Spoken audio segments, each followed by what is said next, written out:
This is Jarrod Horak for the RunawayHorse.com, and welcome to my latest Kentucky Oaks 2022 points race video in my series.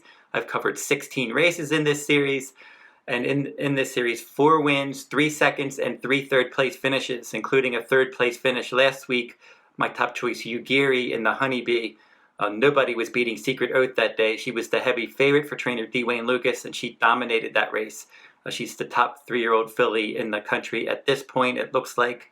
And they may end up going to the Arkansas Derby with her because she ran faster than the males did in the Rebel Stakes at Oaklawn Park. So she's in that Honeybee. She picked up more than enough Kentucky Oaks points to get into the Kentucky Oaks. So now maybe they can just take a shot at a Kentucky Derby points race. And if she qualifies there, they can decide what race to go in. If she doesn't, they can always just run in the Kentucky Oaks. But Secret Oath, a very talented filly for trainer Dwayne Lucas. Now I'm going to cover 4 races in this video, so we're going to dive into the analysis. But first, if you're interested in my full card analysis from Santa Anita Park, you can head over to the RunawayHorse.com. You will find those full cards on my sales page. Big Cap Day, Saturday, March 5th. 11 races. I'm going to cover all of those, plus the stakes races at Gulfstream Park. And that's going to be part of that full card as well. And then I have some free selections in the description in this video. I'll provide links to my free selections, including my Horse Racing Nation Best Bets blog that I post daily at horseracing.nation.com. And in my Kentucky Derby 2022 page at the Runaway Horse if you're interested in reading my Derby and Oaks blogs and checking out all my videos. But now we're going to dive into the analysis here. We're going to start with the 6th race from Gulfstream Park for Saturday, March 5th. The Grade 2 $200,000 Davona Dale Stakes, 3-year-old fillies, 1 mile on the main track with a scheduled post time, 2:40 p.m. Eastern Time. Kathleen O is number 1. She's 9-2 for Shug McGahee. She won both of her starts. She went last to first in the mud in her 7-furlong debut at Aqueduct. She's shipped to Gulfstream Park. The Cash Run Stakes at this 1 mile distance. She rallied from 6th place after a slow start to win by more than 8 lengths. A big effort there. She earned a much better speed figure second time out.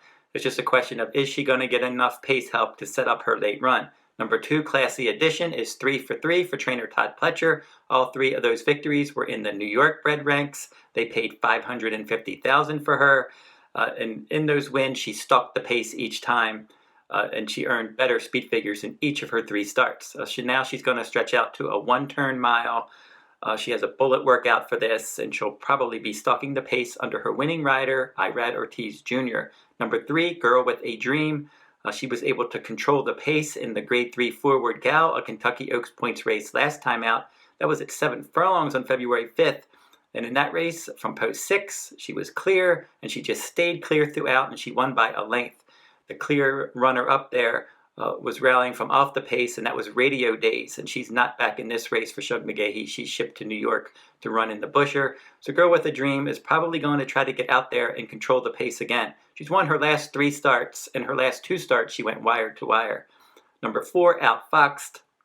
She's won her last 3 starts, and she looked good in all of those races after finishing 3rd in her 5.5 furlong debut at Saratoga.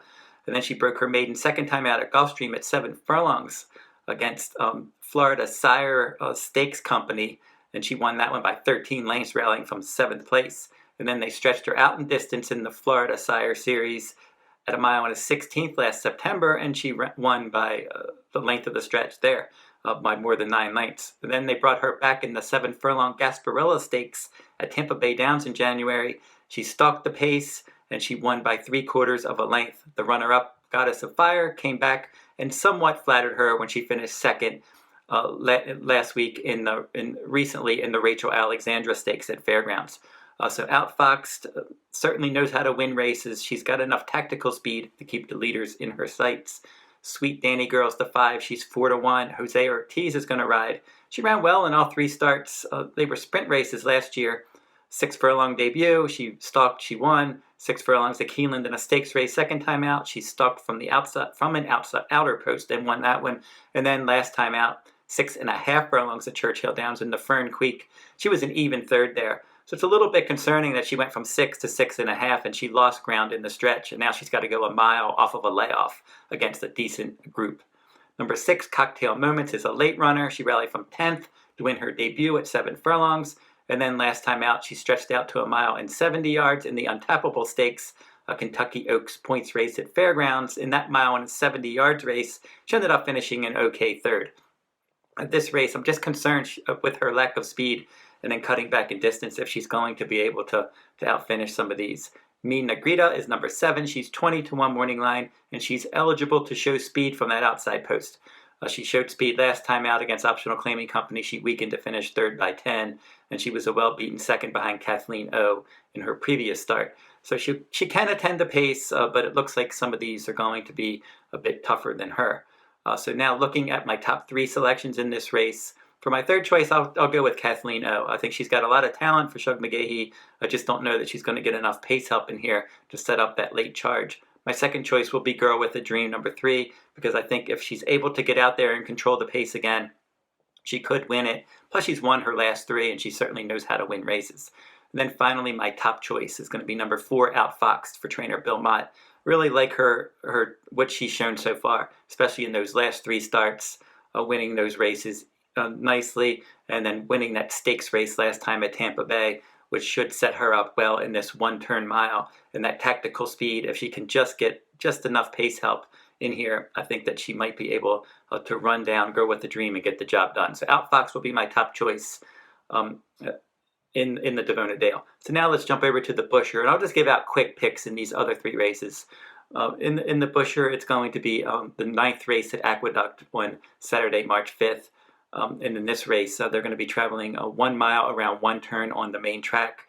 And the post time is scheduled for 4:57 p.m. Eastern Time. And we have a 6-horse field. I'll throw the field up right now so you can see the horses that are running in this race. Some of the horses expected to take action: Venti, Valentine, number 4.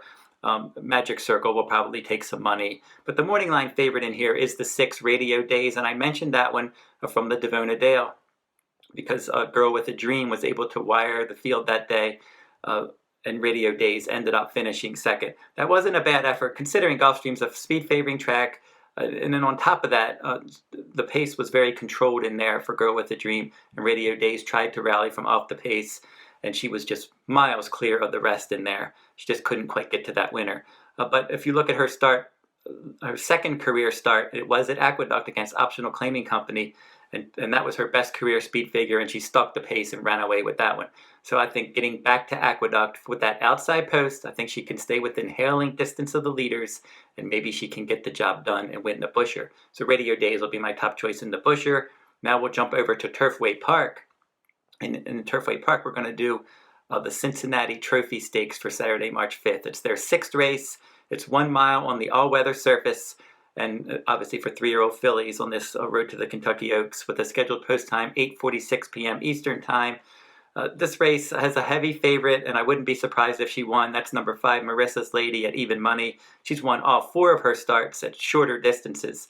She won her first 2 starts at Churchill Downs at 6 and 6.5 furlongs on dirt, and then in her 3rd start, they switched her to Turfway Park in a stakes race, and she battled on the lead and won that at 6 furlongs, and then 6.5 furlongs, another stakes race at Turfway Park. Last time she battled on the pace, she won by 6. So now she's going to stretch out to 1 mile, and she's probably going to be on the lead, but if she's forced to go too fast, we're not sure how far she wants to go yet, and if the pace heats up a bit, maybe she could be in a bit of trouble, but obviously she's the one to catch and beat. I'm going to go with a little bit of a price. The 8, Tap Dancing Lady, will be my top choice at 6 to 1 morning line. She's run 4 times with 2 wins, a second and a third. She was second in her career debut in the mud. Then she won back-to-back races, breaking her maiden last summer, and then returning at Turfway Park with a nice victory from off the pace at 6 furlongs against Optional Claiming Company. Again, Optional Claiming Company last time at 1 mile, when they stretched her out to this distance, she rallied from 8th place to finish 3rd by a neck. She had some early trouble and some late trouble in that race, and now that she's had a 2-turn race under her belt, second after the layoff, 2 good efforts at Turfway Park. We know she handles the all-weather surface. She should be finishing, and if she can get enough pace help, maybe Tap Dancing Lady number 8 can get the job done as my top choice in the Cincinnati Trophy.